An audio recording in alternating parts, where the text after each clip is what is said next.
In this video, I want to show you how to use a cold pack or cryotherapy. Cold packs are stored in the freezer at about 20 to 25 degrees Fahrenheit. When applying the cold pack, use a single layer of thin toweling or a pillowcase between the cold pack and the client's skin.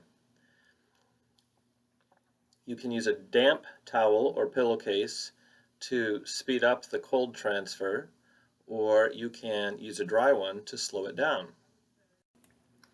Apply the cold pack to the client with a thin layer of towel or pillowcase and leave it on for 20 to 30 minutes. You can also use elevation to prevent edema, and the cold pack provides compression.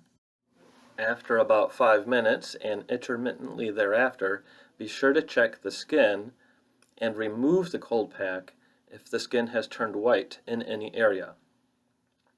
Also be sure to follow all the precautions and contraindications for cryotherapy. Here are the precautions.